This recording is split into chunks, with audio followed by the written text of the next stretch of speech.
quem precisar de caneta tem aqui, mas por favor. Amados, página de número 37, viu? É o que eu quero. Já está pulando? 37, sim. Não faça isso, rapaz. Porque assim, irmãos, nós temos nessa matéria, agora vocês estão aí, graças a Deus, com o livro em mãos, né?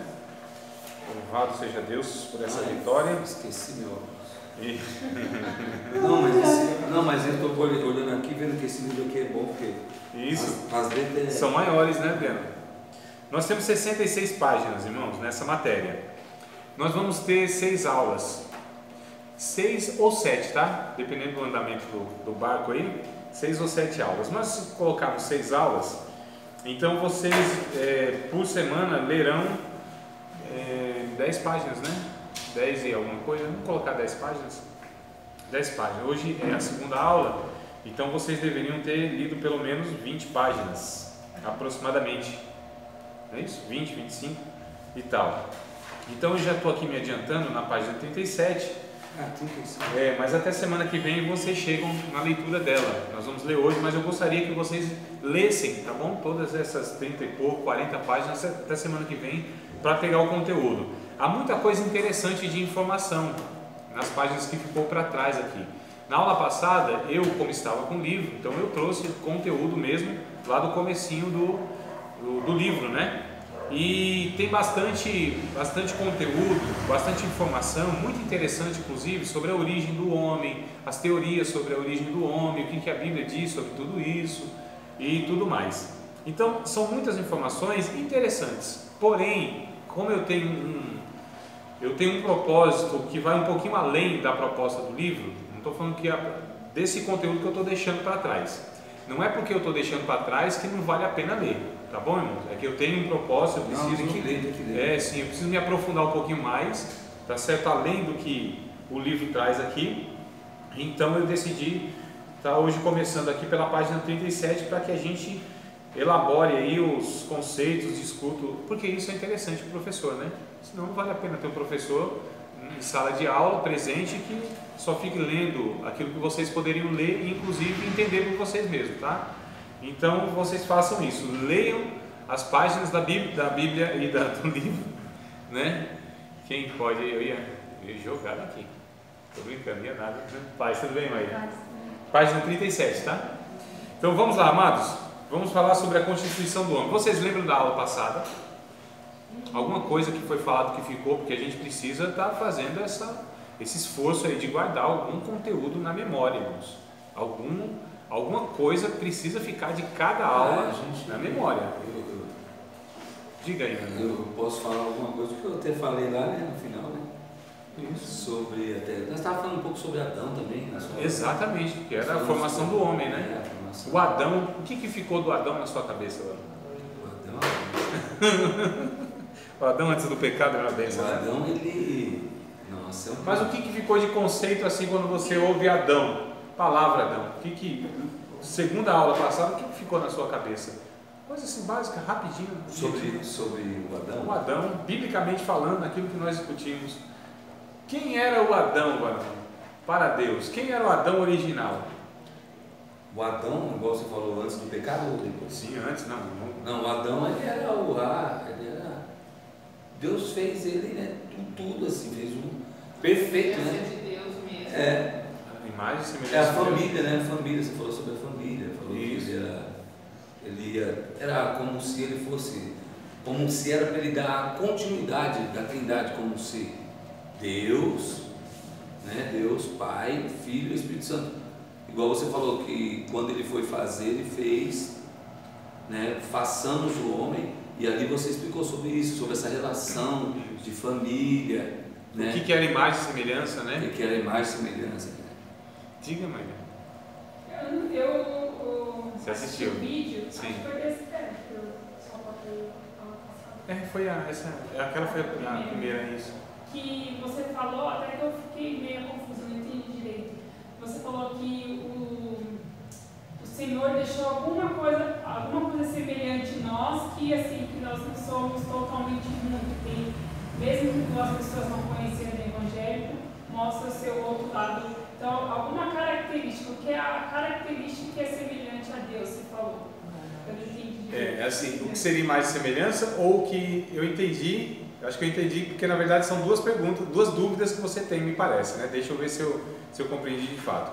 Bom, o que seria imagem e semelhança de Deus, o que a Bíblia chama de imagem e semelhança de Deus? Mas você falou, você tinha falado outra coisa, que Que só o ser humano tem aquilo, os anjos não têm, ninguém mais tem, só que parece que o Senhor deixou em nós, que é aí a pessoa até citou algumas coisas, né? A liberdade, a bondade. Mas Isso. você tem uma principal. Exato, É isso aí que estamos falando. Exato, o que seria imagem e semelhança de Deus, o principal imagem e semelhança de Deus em nós.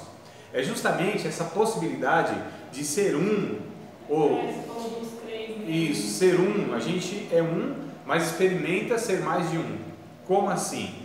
Na individualidade, eu sou um ser complexo, é o que a gente vai estudar hoje, a constituição do homem, né? Eu sou constituído de uma parte material, que nós chamamos de corpo, e uma parte imaterial, né? Alguns chamam de espírito e alma, ou espírito e alma, a mesma coisa. A gente vai falar sobre também essas duas visões teológicas, né? Chamada dicotomia e tricotomia. Dicotomia, o homem é formado de duas partes, que seria a alma e espírito. Eles consideram que essas duas palavras significam a mesma coisa, e corpo. Essa é a dicotomia, né? Ou seja, o homem dividido em duas partes. A tricotomia seria espírito, alma e corpo.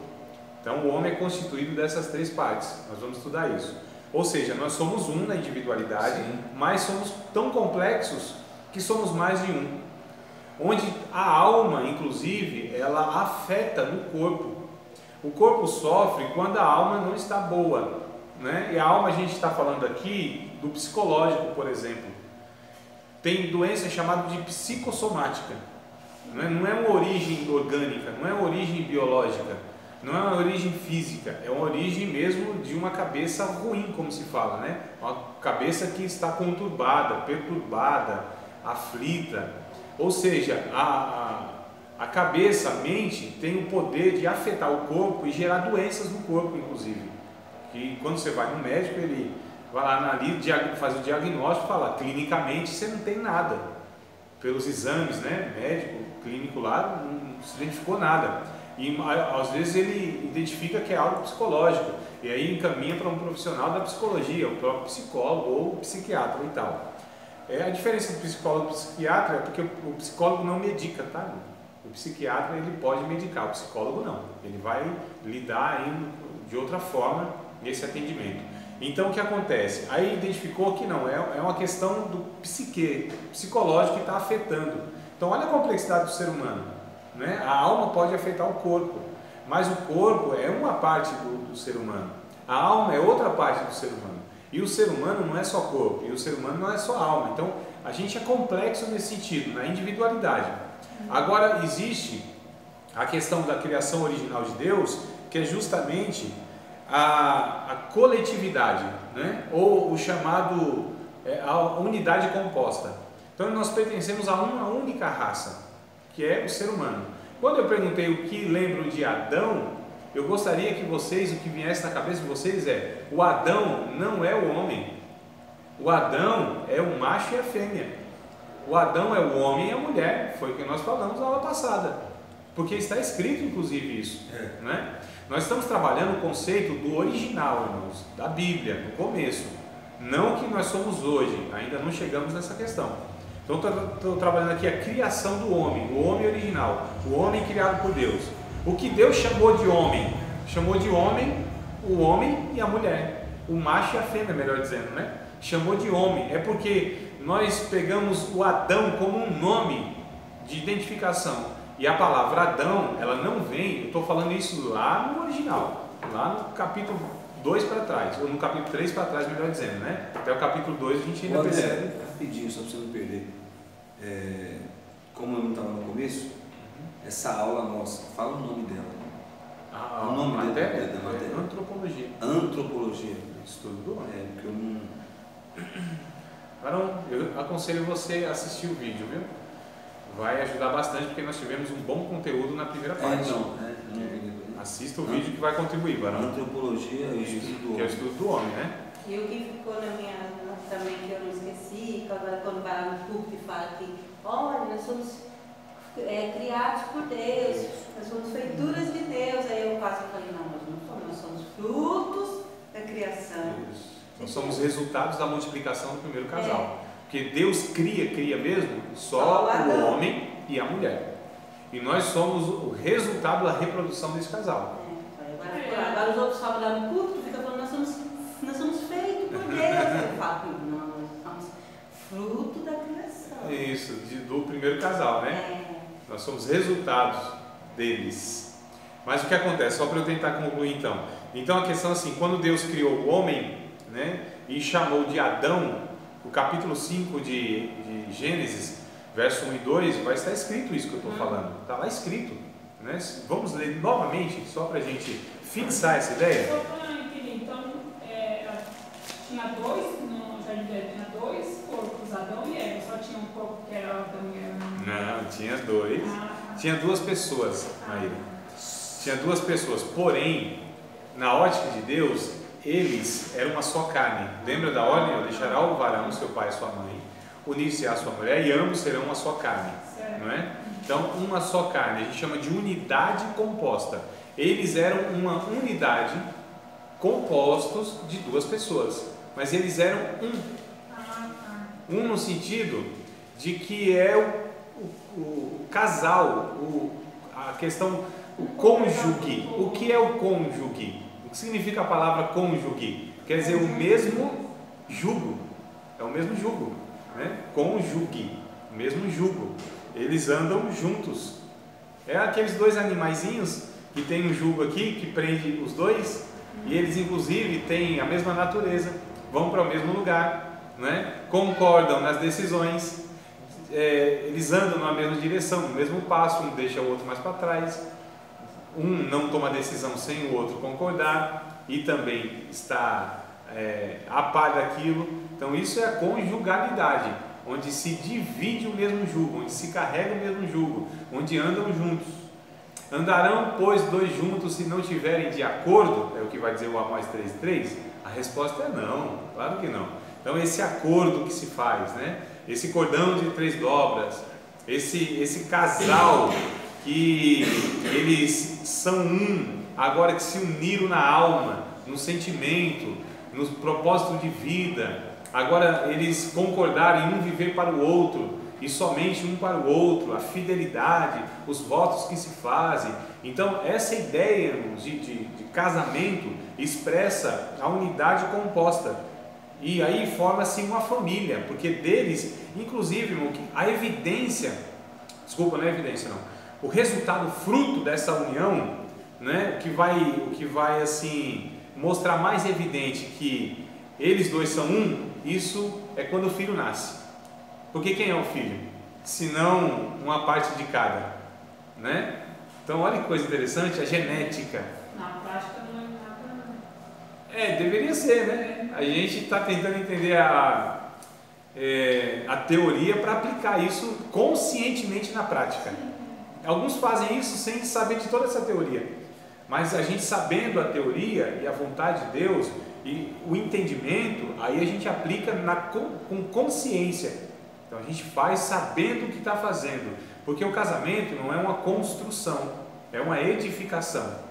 E aí, como sendo uma edificação, em palestras para casais, geralmente eu trago a origem das palavras, ou as origens, né, das palavras família. E uma delas eu acho interessante, eu tenho aqui, ó, que coisa interessante. Quero ter uma mensagem, Josué 24:15, né? Vocês lembram dessa passagem bíblica, não? Eu e a minha casa serviremos ao Senhor. Josué 24:15. E aí eu coloquei aqui alguns termos que denotam família. E uma delas vou direto nela, tá? Bait, né? Tem 4 palavras no hebraico e uma no grego, que elas vão ser traduzidas por família. Só que são palavras diferentes, mas elas traduzindo em português vai ser família. Então, mispacá, família, taf, família, bait, família, elef, família. Tudo isso está no hebraico, só que elas têm significado diferente. E aí vem no grego pátria, que quer dizer também família, se traduz por família, né? Mas o bait, aqui o significado é construir, porque um matrimônio, uma família, isso não vem do nada, é necessário esforço, investimento, tempo gasto, né? Então a gente chama isso de construção. Diz o Provérbios 14:1, A mulher sábia edifica a sua casa, né? Tola destrói. Mas voltando então nessa questão. Então quando Deus cria o homem e a mulher, chama eles de Adão. É que a gente depois tomou o nome Adão, um nome próprio para o homem, e Eva, um nome próprio para a mulher. Mas Deus não chamou a mulher de Eva. Foi depois do pecado, depois, ou seja, do capítulo 3, que o homem chama a mulher de Eva. Por quê? Porque o pecado já tinha entrado na vida deles. E agora a mulher, para o homem, é outra pessoa. Já ele não vê como osso do seu osso e carne da sua carne, ou ossos dos seus ossos e carne da sua carne. Já não existe mais a harmonia, irmãos. Tá certo? A gente já percebe a desarmonia quando Deus pergunta assim para o homem: o que aconteceu? Por que vocês aí estão assim, nu, envergonhado? Fala, a mulher que o Senhor me deu. Já vem aqui a questão de transferência de culpa, né? De ver a mulher como ela sendo responsável por tudo aquilo, e ele não tomou mais para si a responsabilidade de cuidar da mulher. E a transferência da culpa. Então já entrou uma desordem social aqui. O pecado afetou socialmente a humanidade. Os problemas de relação, mesmo dentro do casamento, que a gente sabe muito bem quem é casado. Então o que acontece? A gente percebe aqui que Deus chama a criação dele, macho e fêmea, de Adam, que em algumas traduções vai estar humanidade, não homem. Então Deus criou macho e fêmea e os abençoou e os chamou de humanidade. Essa é a versão melhor que tem. A maioria está homem, é por isso que a gente confunde. Deus chamou o Adão de homem, então é o homem que Deus está se referindo. Quem ia conversar com Deus na viração do dia era o homem. A gente coloca isso na cabeça, mas não é. A Bíblia ensina que o casal, que era chamado de humanidade, ia até Deus. E Deus falava com os dois. O Evangelho vem restaurando isso, viu, irmãos, na sua mensagem. Gálatas 3:28.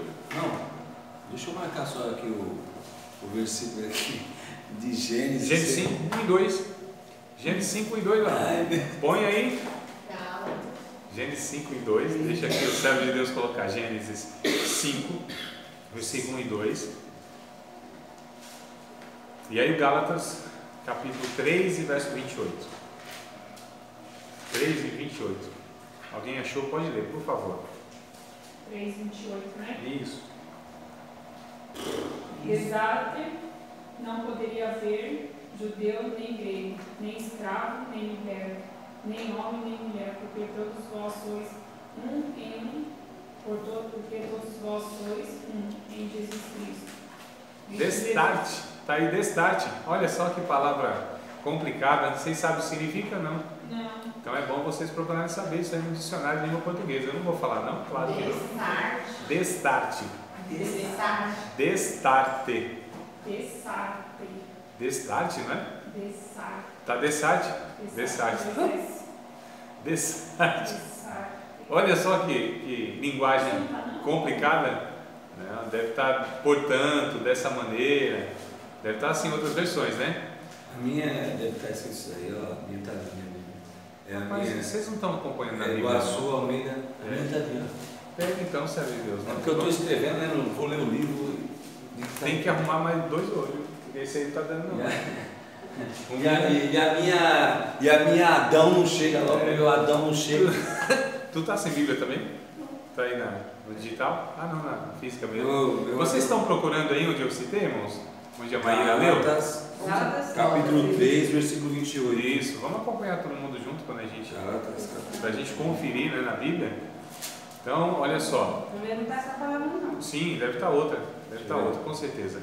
Mas a questão não é essa palavra-chave. O que eu quero aí é o texto que está dizendo que em Jesus não há macho, não há fêmea, não há servo, não há livre, não há judeu e não há grego. Todos são um em Cristo. Mas já achou já a palavra? Não sei. Porque você falou aqui. Não, aí é outra versão, Adriano. Eu quero saber o que significa aquela palavra na língua portuguesa. Lê para mim, lê. Por favor. Dessarte. Não, lê tudo. lê que eu vou te acompanhar aqui. Então, dessarte. Não pode haver judeu, nem grego, nem escravo, nem liberto, nem homem, nem mulher. Nisto. Porque todos vós sois um em Cristo Jesus. Sim. Nisto. Isto que Falou destarte, não a judeu, não é isso? Então aqui na Bíblia está escrito nisto, não. Aí, Adriana, é uma versão. Eu quero saber o significado daquela palavra no dicionário de língua portuguesa, é só isso. Sim. Tá bom? O que vocês têm aí, outras palavras que possam estar, é outra versão. Tirado do original. Não quer dizer exatamente que seja o significado daquilo. Entendi. Entendeu? Então é só isso que eu pedi. Mas vamos lá, irmãos. Então vocês percebam que a Bíblia, o Evangelho, está trazendo que a restauração do início, tá certo? O Evangelho, a proposta é trazer a restauração de todas as coisas. Tudo isso. Paulo vai tratando inclusive essa unidade composta lá em Efésios capítulo 5, quando vai dizer a respeito que o homem deve ser aquele que se sacrifica pela mulher, não é? Ele ainda vai trazer outra, aliás, o Evangelho, o ensino de Jesus vai trazer a realidade de que quando alguém perguntou alguma coisa a respeito de relacionamento, onde ele foi? Ele foi no começo, como por exemplo perguntaram do casamento, né? Como era o casamento? Aí Jesus, ele não trabalhou pegando um texto que não fosse lá no comecinho, que disse, vocês não sabem o que diz no princípio, que o homem deve deixar seu pai, sua mãe, né, unir a sua mulher, o que Deus ajuntou o homem não separe? Vocês percebem? Então a gente precisa ir lá no começo de todas as coisas antes do pecado, e o Evangelho é esta proposta. O Evangelho, por exemplo, as cartas de Paulo, no Novo Testamento, né, vai dizer, por exemplo, no capítulo 4 de Efésios, um negócio muito interessante que eu queria ler com vocês. Amados, abram a Bíblia no nome do Senhor Jesus, vamos acompanhar os textos. Efésios. Isso, capítulo 4. Exato. Só? Versículo? Vamos acompanhar. Primeiro todo mundo abra, liga a Bíblia, acesse a Bíblia, conecte com a Bíblia. Não sei como vocês lêem Bíblia hoje mais. Vamos lá. Efésios capítulo de número 4, verso 1. Rogo-vos, pois, eu, o preso do Senhor, que andeis como é digno da vocação com que fostes chamados, com toda a humildade e mansidão, com longanimidade, suportando-vos uns aos outros em amor, procurando guardar a unidade do Espírito pelo vínculo da paz. Há um só corpo e um só Espírito, como também fostes chamados em uma só esperança da vossa vocação, um só Senhor, uma só fé, um só batismo, um só Deus e Pai de todos, o qual é sobre todos e por todos e em todos. Olha quantas vezes aparece uma unidade. Vocês percebem como que a Bíblia ela vem trazendo? Adão, mulher chegou, paz. Como que a Bíblia vem trazendo o ensino de unidade, que nós somos um. Só existe uma igreja, irmãos. Só existe uma igreja, por exemplo. Não existe 2 igrejas, 3 igrejas. Tá certo? A gente hoje é conhecido, principalmente no Brasil, como um movimento que ele é fracionado, faccionado, dividido, não é? Nós expressamos muito mais o fruto do pecado com essas divisões de igreja do que expressamos de fato ser discípulos de Jesus, que deveríamos ser conhecidos pelo amor, que é o vínculo da perfeição, né? Nisso conhecerão os seus meus discípulos, se vos amarem uns aos outros. Olha a evidência. Quando Jesus ora, ele ora pela unidade da igreja. Senhor, que eles sejam um, como eu e o Senhor somos um. Olha que coisa interessante. Então, como a Trindade ela é harmônica, como a Trindade é uma unidade composta, Jesus intercede pela igreja que seja uma também, porque é o seu corpo, né? É o corpo de Cristo. E isso é expresso na família, no casal, como sendo também essa unidade, onde tem que haver harmonia, onde um tem que viver para o outro, um vive em função do outro. Quando eu disse que não existe hierarquia bíblica no sentido da hierarquia que existe hoje, ou seja, um maior e um menor, que é assim que a gente vive na nossa vida, não é? É ou não é? Sim ou não? Sim. Na organização nas igrejas é assim, na organização na sociedade é assim, em todas as relações humanas a gente tem essa ideia de hierarquia onde um é superior e os outros são inferiores. Jesus perguntou: como que vivem aí a sociedade? Como que é no meio de vocês? Aí os discípulos falaram assim, os maiores dominam sobre os menores. Então, entre vocês não será assim.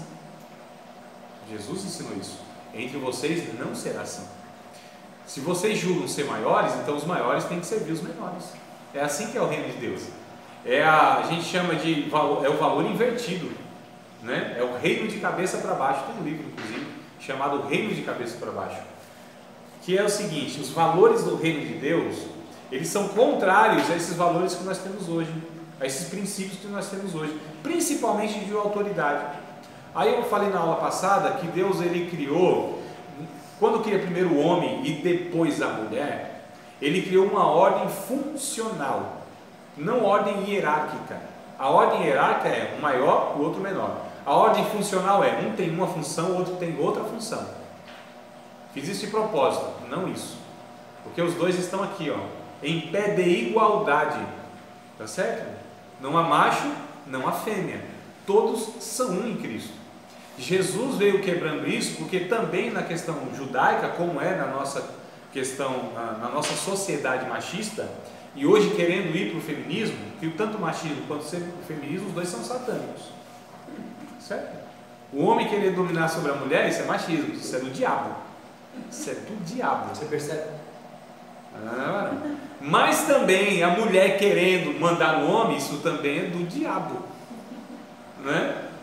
Tem uma questão de função. Lembrei de um ditado: mulher de bigode nem O homem pode. o outro pode.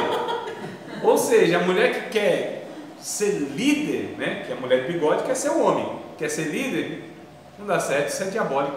Como o homem também, porque a liderança entendida bíblica é de servidão, é de serviço, é de prestação de serviço, é de sacrifício, e não de mandar, e não de oprimir, e não de subjugar, e não ser subserviente ao outro. Uma coisa é submissão, outra coisa é subserviência.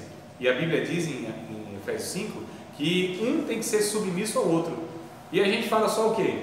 Que a mulher tem que ser submissa ao homem, não é? Mas a Bíblia diz que o homem tem que ser submisso à mulher, no mesmo texto. E a gente diz que os filhos têm que ser submissos aos pais, não é? Só que o texto diz também que os pais têm que ser submissos aos filhos. E a gente diz que os empregados têm que ser submissos aos patrões, não é? A Bíblia também diz que os patrões têm que ser submissos aos empregados também. Está no texto lá, irmão. Efésios capítulo 5. Desde o verso 17, eu acho que vale a leitura, desde o 17 até o capítulo 6 e verso 9. É uma fala só. Eu já falei isso em outra ocasião aqui. É uma fala só, irmãos. Ali está a submissão das principais relações da sociedade, ou seja, esposa e esposa, pais e filhos, empregados e patrões. Essas são as principais, ou eram na época também, as principais relações na sociedade. E ali é uma submissão mútua. Agora olha só, nós entendemos errado a palavra submissão. A gente acha que submissão é que um está inferior ao outro. Submissão, a palavra é sub, embaixo, né? Sub não embaixo, missão. Ou seja, está debaixo de uma missão, está sob uma tarefa. Então eu tenho uma tarefa em relação à minha esposa, aos meus filhos e aos meus, sejam patrões ou sejam quem quer que seja, aos meus liderados, ou eu como líder, né? Ou eu como sendo liderado. Então eu tenho uma missão, uma tarefa a cumprir. Aí o desafio é: qual é a minha tarefa nessa relação? O que compete a mim nessa relação? Então eu tenho por Deus estabelecido uma tarefa na relação matrimonial, paternal e na outra social. Vocês entendem? E a Bíblia propõe a gente restaurar isso. O Novo Testamento propõe a gente restaurar isso, como era o propósito de Deus lá no começo, né? Que não deu nem tempo, né? Não deu nem tempo. Porque se o Adão, o macho e a fêmea, tivessem um filho antes do pecado, nossa, aí eles iam ser os melhores pais do mundo. E o filho então ia ser o melhor filho do mundo. Mas não deu nem tempo, porque eles pecaram. E aí quando geraram, já geraram um filho à sua imagem e à sua semelhança, já não mais de Deus, porque eles não tinham mais aquela imagem e semelhança perfeita de Deus. E aí ficou um resquício da imagem e semelhança de Deus, foi o que eu falei na aula passada. Ou seja, Deus ainda deixou nos seres humanos, depois do pecado, características dele em nós.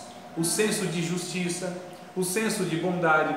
Por que será que um homem que não conhece a Deus, não serve a Deus, não reconhece a Deus, pode ser até um satanista, por exemplo, um espírita, por exemplo, um católico, por exemplo, um budista, um islâmico eu não sei. É porque o islâmico os caras é radical e trata a mulher como objeto, né? Então vai ser difícil, É porque assim, o islâmico ele já lida com a mulher assim de uma questão totalmente é um objeto, né? Então a mulher é sem direito nenhum. Tanto é que o Islã, o muçulmano, melhor dizendo, pode ter 2, 3, 4, 5, 6 mulheres, quantas mulheres for, desde que ele sustente todas elas. Então ele pode ter. Ah, irmão, para quem acha que o negócio é tão facinho de resolver, vocês vão ter um curso para casais, me parece, né? Dia 10. Aproveite, já vai começar, né? Coisa boa. Quanto tempo é esse curso? 3 meses. 14 semanas, né? Então, olha que coisa boa. Não sei se aparece, eu não quero jogar um pepino desse na mão do pastor que vai ministrar, mas é o seguinte, irmãos. Na semana retrasada, foi um missionário lá na nossa igreja. Ele trabalha em um país lá muçulmano, né? E o que acontece? Um irmão lá um muçulmano se converteu mesmo, Cristão, fiel a Deus. Só que tem o seguinte, ele tem 3 mulheres, 3 esposas, oficialmente esposas dele, porque o país é muçulmano, a lei é muçulmana. Ele tem 3 esposas, inclusive filhos com todas elas. O que faz agora? Escolhe uma. Qual vai escolher? vai abandonar. Vai abandonar as 2? Bom, fiz grama, Mas calma aí. Essa é a melhor opção. Irmãos, calma aí. Veja bem. Morrer. O negócio é muito sério. O negócio é muito complexo, não é fácil não. E eu não quero que vocês respondam, porque quem quer responder rápido não sabe da complexidade da coisa. Mas não é isso que eu quero colocar. Eu quero colocar o seguinte. Eu estava falando antes disso mesmo? Vocês lembram? Sobre o casar, sobre o negócio de casar. Sim, mas é uma coisa mais específica. Ela não tem precisa. Você está falando sobre o O homem, homem mandar a mulher. Isso. Isso, Tá. objeto. O objeto, né? Então tá certo. E ele está. Tá. Então, agora estou retornando aqui. Eu tinha esquecido mesmo. Então, como que um homem que não conhece Deus, que não professa a fé evangélica... Irmã, pode dar ali para irmã, por favor? Obrigado, Micael. Então, preste atenção aqui, Como que esse homem que não ama a Deus, que não serve a Deus, que não conhece a Deus, trata a esposa com fidelidade, com carinho, com cuidado. Como que esse homem, ele é um bom pai, se ele não conhece a Deus? Isso é possível, não é? É um bom trabalhador, é um cidadão honesto, é uma pessoa com ética, é gente que é educada, é gente que é inteligente, inclusive. Para de fumar, para de usar droga, eu conheço uns assim. Não, nunca Não, nem experimentou tudo isso. Como? Porque isso é empréstimo de Deus. É Deus que colocou no ser humano, inclusive, para preservar o ser humano, para dar tempo de ser salvo. Porque se Deus, irmãos, tirasse de nós tudo que é bom, tudo que é moral, tudo que é ético, não ia sobrar nada, ninguém. Já pensou Deus arrancar assim da humanidade tudo que é bom? O que seria da humanidade? Não seria, porque ia matar uns aos outros e o último que sobrasse se matava. Fora o aspecto, não só estético, mas ético. Seria como um bicho ou como um verme, ou um demônio. Porque é isso que a gente vê no Apocalipse. Lá no lago de fogo estará lá um ser que o aspecto dele é como um verme e um bicho que não morre. O que é isso, irmão? É o ser humano que foi arrancado dele todo e qualquer resquício de semelhança e imagem de Deus. Qual o seu aspecto? De um bicho, de um verme, né? Olha só, vocês percebem? Então por que tem gente fazendo coisa boa e não serve a Deus? Porque isso a gente chama na teologia de graça comum. É a graça que Deus deixou permanecer no ser humano mesmo após a queda, mesmo após o pecado. Tá certo? Então tudo que o homem faz de bom é empréstimo de Deus. Tudo que o homem faz que a gente admira, que é belo, seja ele estético ou seja moral, é porque ali está a mão de Deus ou a graça de Deus. Agora, como usa isso é outra história. Quem usa e não reconhecendo de Deus é outra história. Usa não sendo para a glória de Deus é outra história. Usa para inclusive contra o reino de Deus, aí é outra história. Mas toda a capacidade humana de fazer o que é bom, inteligente, belo, isso vem de Deus. Agora, é a graça comum e essa pessoa usa da graça comum contra o Deus da graça. Isso é uma desgraça, inclusive. Não é? Vocês entenderam aqui uma colocação? Por exemplo, eu vou colocar aqui um negócio assim extremo para chocar mesmo. Um ladrão, ele vai assaltar alguém, ele puxa da arma, essa pessoa vai querer revidar, ele vai e mata a pessoa. Esse ladrão, ele se utilizou da graça de Deus para fazer isso. De onde veio a capacidade motora do seu corpo? De onde veio a exatidão dele mirar? A inteligência. De onde veio a capacidade dele acertar outra pessoa e matar outra pessoa? De onde veio tudo isso? Senão de Deus. Agora ele está usando isso contra os princípios de Deus, contra Deus. Ou seja, usando a graça de Deus contra o Deus da graça. Aí que eu disse, isso é uma desgraça. Porque tudo que a gente usa que não é para a glória de Deus, então isso é uma desgraça. E dentro da igreja não tem não? Gente que usa os dons de Deus, inclusive, para auto se promover, para subjugar as pessoas, para manipular as pessoas, usam e exploram a fé alheia. Isso tem aos montes, né, irmão? Não precisa nem dar nenhum exemplo, né? Isso tem aos montes, né? Isso é o que? É a graça de Deus. É Deus possibilitando tudo isso. Agora, como que o homem está usando isso, aí é outra história. Aí é outra história. Então a gente percebe que Deus, ele deixa ainda algum resquício da sua imagem e semelhança. Tá certo, irmão? Só que o homem foi criado nessa perfeição, nessa unidade, né? Inclusive olhar para o outro e falar assim, não, esse aí, ele tem que ser cuidado. Esse aí precisa ser preservado. Embora eu seja prejudicado, ele deve ser beneficiado. Isso é o que? Evangelho. Não é? Ainda que eu não tenha a correspondência, porque assim, a gente vive muitas vezes como os demais homens vivem, ou seja, aqueles que não temem a Deus, não conheceram o Evangelho, não é a habitação do Espírito Santo, não foram regenerados, não conhecem a palavra de Deus, nós vivemos muitas vezes como essas pessoas. Como assim? Bom, se não vai me beneficiar, eu também não, né? Se não vai me corresponder, eu deixo de... se não me faz o bem, eu também não continuo fazendo bem. Ou se faço bem e não corresponde com o que eu esperava, eu deixo de... Eu só amo se me amar. Né? A gente não vive mais ou menos assim? A gente só ajuda as pessoas se elas derem a entender que vão vir para a igreja. E quando elas derem a entender que não vão vir para a igreja, a gente, corta a cesta básica, corta a visita, corta a atenção. Né? Vamos partir para outro, porque nós estamos ganhando alma, a gente precisa produzir, mano. Tem uma meta celestial aí que a gente precisa produzir. A gente não pode servir assim, inclusive ela é da outra religião que ajude ela, que dê atenção para ela. O Pai de Santo que oriente ela nessa questão. Pedir para mim orientação e conselho. Percebe como a gente ainda não entendeu o que é Evangelho? Evangelho é viver para o outro. O João, o apóstolo João, eu chamo João assim que a gente é unha íntima, tá? Então, é meu irmão. Ele vai dizer um negócio muito interessante, ou seja, a primeira carta dele, a primeira carta de João, nossa, é um negócio fenomenal.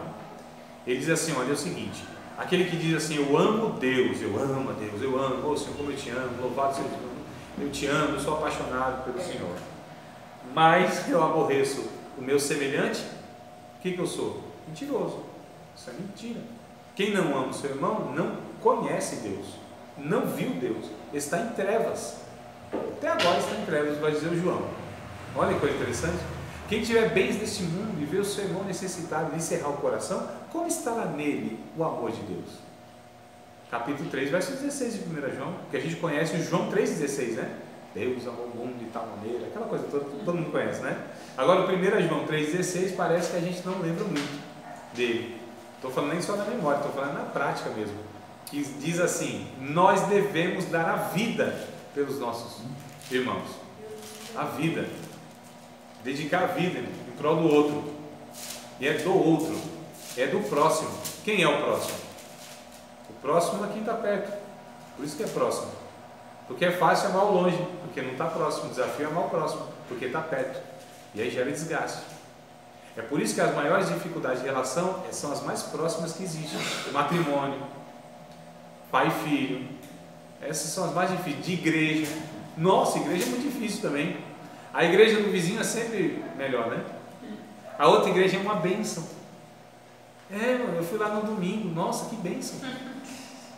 Domingo assim, o povo se cumprimentando, todo mundo alegre, coisa fenomenal. Que igreja abençoada. Por isso que dá vontade de a gente ir para outra igreja, né? Que a nossa a gente conhece os problemas, a gente vive, convive, né? É por isso que tem um monte de gente falando assim: eu vou me separar, vou arrumar outra mulher. É porque não conhece a outra mulher, é porque a amante trata bem, não convive. O dia que casa, aí vira mulher, aí lascou, aí vai buscar outra, aí vive assim, irmão, não para nunca. Porque a gente é iludido pelas aparências, né? Então o desafio é amar o próximo, porque a gente convive com quem está perto. Tem gente que diz assim: eu amo o homem, eu amo gente, eu só tenho dificuldade com a humanidade. Ou vice-versa, né? Alguma coisa assim. Por quê, irmão? Porque é fácil a gente pegar um dinheiro aqui e falar assim: não, manda lá para o missionário que está na África cuidando dos menininhos lá. Desencargo de consciência, dá um alívio, não dá assim, graças a Deus contribuir com alguma coisa, né? Dinheiro, alguma coisa assim, e o missionário está lá. Agora eu tenho o trabalho de participar de alguma coisa assim no bairro, muito próximo, na cidade, onde eu tenho que ir lá. Porque tem gente que vai fazer, por exemplo, curso de pedagogia, alguma coisa assim ligada a ensino de criança. Como eu amo criança, como eu amo. Mas que criança que ama? O sobrinho, né? Que é educado, que é bem vestido, que é limpinho. Aí ama o sobrinho, é uma maravilha. Mas quando pega assim 30, 40 crianças, enfrenta assim, catarrenta, mal educada, cheirando mal, né? Tudo chorando. Aí ama a criança mesmo? Será que ama? Então a dificuldade nossa é essa, como ser humano, de conviver nessa humanidade caída, mas expressando o Evangelho. Então quem é o ser humano? O ser humano é esse ser que ele expressa o pior, irmãos, da criação de Deus. Mas o Evangelho possibilita nós expressarmos o melhor da criação de Deus. Vocês estão entendendo a questão? Então nós somos essa gente que é convidada a mostrar o que é a nova criação de Deus. Porque quem é Jesus? Jesus é o segundo Adão. Jesus é o homem perfeito. Jesus não é só o segundo Adão. Jesus é a nova gênese humana. Olha, irmão, quem vai dizer isso é Paulo, eu não estou inventando nada. Paulo em 1 Coríntios capítulo 15.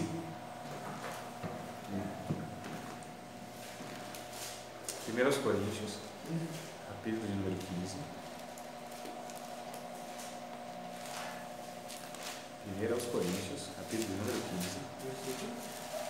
15. 1 Coríntios, capítulo de número 15, versículo 45. Assim está também escrito: o primeiro homem, Adão, foi feito em alma vivente. Vocês podem até interpretar esse Adão como humanidade, tá?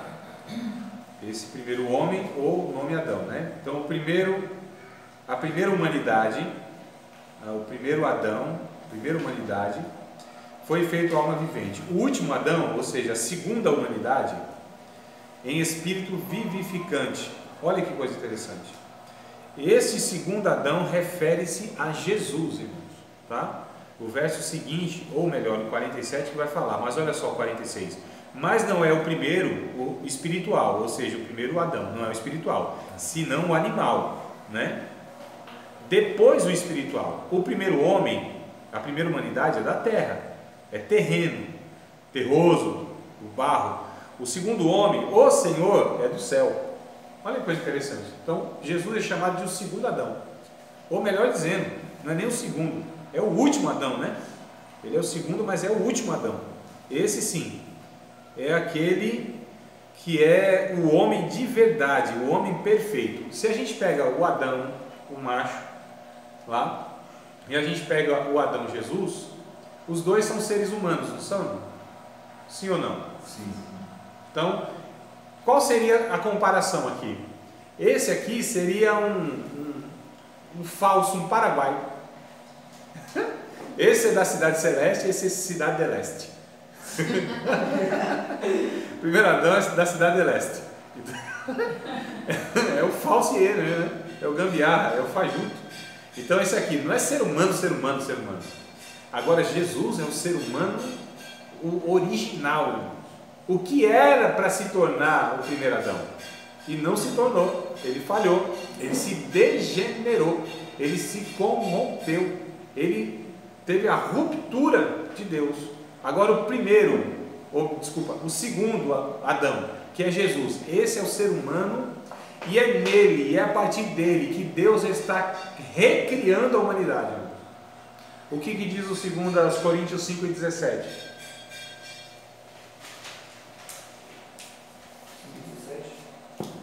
Exatamente. E os que estão em Cristo é nova criatura. Tudo se fez novo. Mas uma melhor tradução não seria nova criatura. Não tem nenhuma outra versão aí melhorzinha? E os que estão em Cristo é nova criação. Tá certo? Se vocês tiverem. Foi, né? Alguém, acho que foi o Mário. Foi o pastor Mário que leu aí. É nova criação. Então olha que coisa interessante. Os que estão em Cristo é nova criação. É por isso que nós somos chamados de regenerados, ou seja, gerado de novo. Nós nascemos da água e nascemos do Espírito. Nós nascemos de Jesus, gerado pelo Espírito Santo, porque Jesus é o único gerado por Deus, é o unigênito, não é? Então ele é o único gerado por Deus. Deus tem alguns filhos, tem filhos por criação, tem filhos por eleição, tem filhos por adoção e tem filhos por geração. Filhos por criação, os anjos e Adão. Tá certo? Esses são os criados, os filhos por criação. A Bíblia chama de filho tanto os anjos quanto Adão, por criação. Filhos por eleição, os judeus, Israel. Filhos eleitos. Filhos por adoção, Efésios capítulo 1 vai dizer, a igreja foi adotada. Tá certo? Nós não éramos filhos, nós fomos adotados. Filho por geração, Jesus, o único gerado. Então, na verdade, Deus tem um filho, que esse filho é gerado de Deus, não é criado. Gerado de Deus, e esse é o original. Esse é meu filho amado em quem eu tenho prazer. Deus só falou isso, o Pai, para um ser humano. O único que agrada a Deus como filho é Jesus, nenhum outro. Impossível isso. Agora, em Cristo nós somos aprazíveis a Deus. Em Cristo nós somos reconhecidos como filhos de Deus.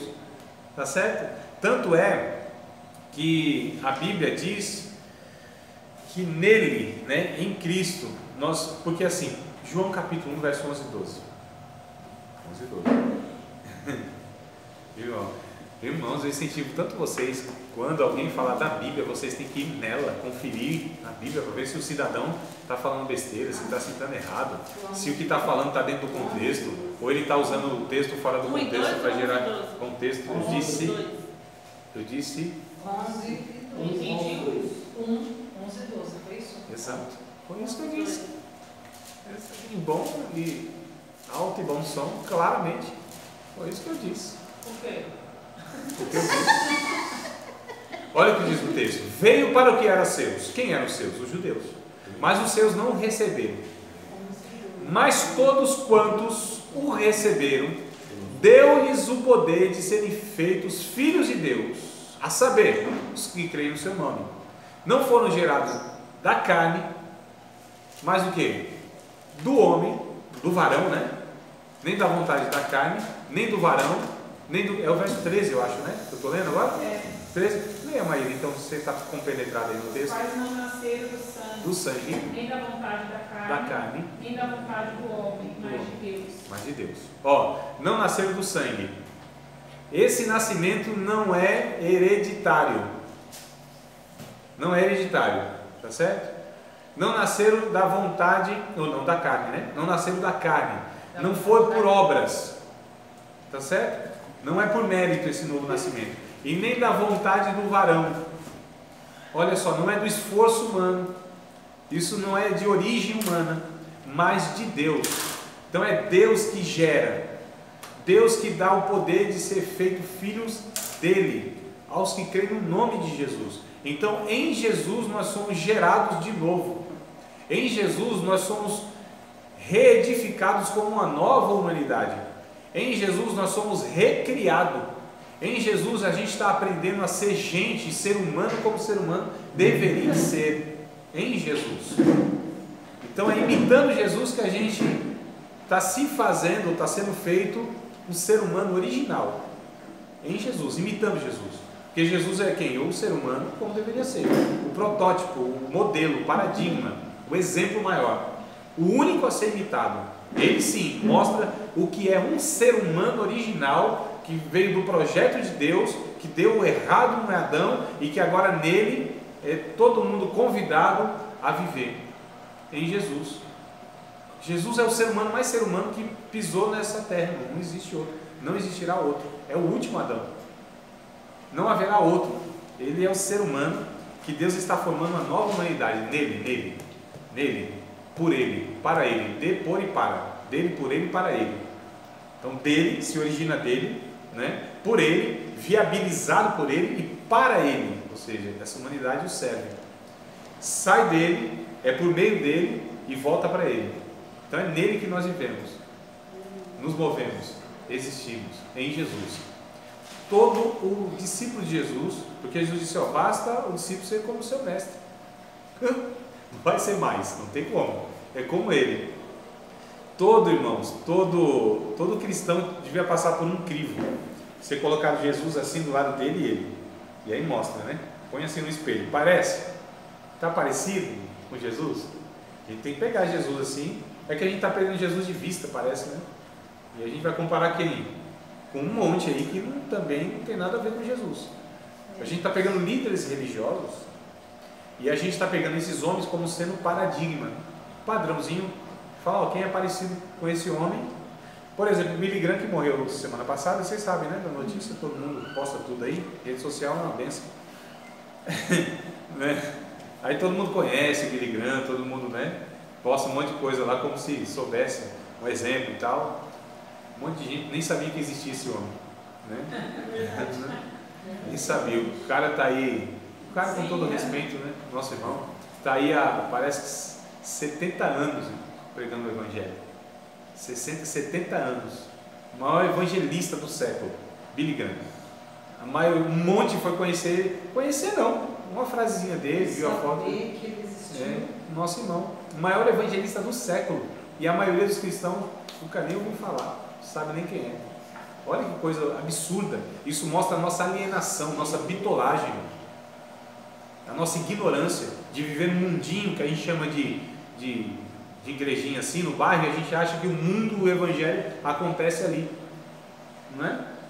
Ou gente complicada no sentido que não busca se inteirar, ainda mais hoje, é inadmissível pela informação, acesso que a gente tem, a aldeia global que virou o mundo. Então o mundo todo é hoje uma aldeiazinha, o mundo todo cabe num negocinho desse assim, ó, né? Aleluia, gravando. O mundo todo cabe na palma da mão. A gente tem informação, a gente não se inteira, a gente não sabe o que está acontecendo na igreja no mundo. É por isso que a igreja brasileira não trabalha com missões, que crente brasileiro parece que é meio alienado, não sabe o que está acontecendo do outro lado. Nossa, é verdade que os irmãos... Aí a gente sabe por onde, irmãos? Pela reportagem. A gente sabe por onde? Por uma novela. A cultura, a gente aprende a cultura, né? A gente vê os irmãos falando salário na lei. Não é não? Aí os irmãos vão aprender assim a cultura judaica por onde? Record, rede Record de televisão. Olha que absurdo, irmão. Aí a gente vai sabendo das coisas. Nossa, mataram. Isso acontece mesmo, irmão, todo dia. Vários irmãos estão sendo mortos e torturados, seja nos países árabes, seja na Índia, seja lá no Egito, um monte de lugar. Nossos irmãos estão morrendo todos os dias só pelo fato de professar a fé evangélica. Coreia do Norte, China, Nossos irmãos estão morrendo como morria lá no princípio, no Coliseu, primeiro século. Tá a mesma coisa, não mudou nada.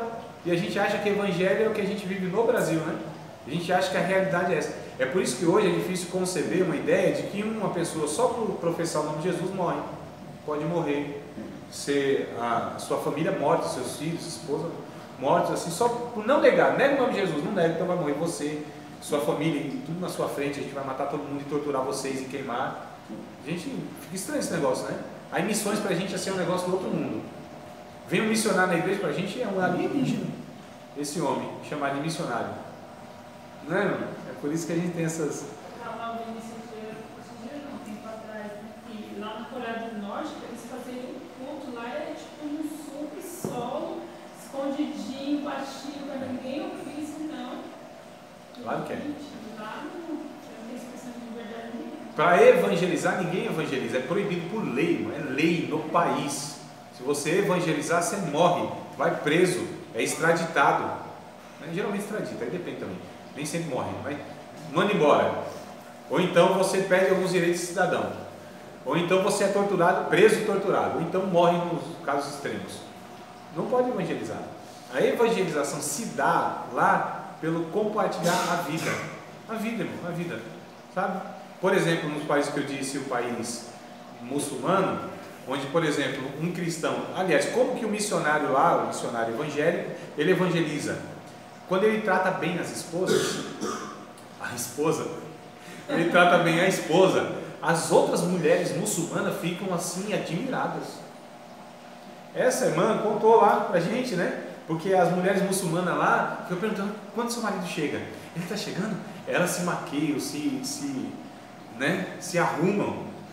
Olha, irmão, imagina só uma serva de Deus tem que enfrentar essa situação, tem que lidar com essa situação, né? Ciúminho lá não dá certo, não. Nem aqui daria certo também, né? Se fosse uma mulher evangélica assim, segura do evangelho, nem ciúme aqui teria. Mas olha só lá. Olha só lá, irmão. Então, porque elas veem assim: meu marido me trata como objeto, me maltrata. E esse homem, então, elas querem um homem como aquele. É sério. Aí olha só, quando esse homem então trata... Não pode. Estou falando do desejo, nada. Eu estou falando do exemplo que elas veem num homem de Deus. O exemplo que essas mulheres veem, olhem para cá, nesse homem de Deus que evangeliza essas mulheres sem abrir a boca, só tratando a sua esposa com dignidade. Que inclusive aqui nós também podemos fazer isso. Seria uma evangelização muito grande, né? Entre esses homens aí brutos. Nós, como homens de Deus, devemos nos evangelizar essas pessoas sem falar nada, tratando a nossa esposa como deve ser tratada. E os filhos também, vai junto, né? No pacote. Então o que acontece? Esse homem se convertendo, que tem 3 mulheres, deve tratar igualmente as 3. Vai ser um exemplo para elas, não fazendo diferença de uma para outra, cuidando das 3 igualmente, amando as 3 igualmente. Será um desafio para esse homem. Vocês percebem então como que se dá essas relações? E muitas vezes a gente não entende, porque a gente não entende a cultura. E a gente tem aqui no nosso material, no conteúdo, seria bom vocês lerem, a respeito dessa questão de cultura. A cultura é uma produção humana de cada região. É preciso entendê-las. Tá certo? Então, quem disse que a nossa cultura é a cultura de Deus? Quem disse que a forma de viver correta é do brasileiro? Vocês percebem como que a gente às vezes coloca assim, como a gente vive é Deus que gosta. Quem disse, qual é o ritmo que Deus gosta? Deus gosta de forró? Deus gosta de rock? Deus gosta do quê? Porque para o jovem Deus gosta de rock. Mas para a maioria das irmãzinhas que vieram do Nordeste, Deus gosta da sanfona, do triângulo e do... Não é não? Qual é o ritmo de Deus? Não, que isso, Deus gosta de piano, órgão, negócio assim mais, bateria, guitarra, não. Irmãos, essas coisas estão aí, vocês acham que eu estou errando muito na colocação? A gente julga, por exemplo, jamais o ritmo funk pode ser de Deus. Quem disse? Estou falando do ritmo, estou falando da letra, estou falando do ritmo. Qual é o ritmo que Deus gosta? Vocês percebem que a gente coloca as nossas preferências, aquilo que a gente acha que é a forma certa de viver, como sendo a forma que Deus estabeleceu? Nem sempre é. A gente tem que identificar essas coisas.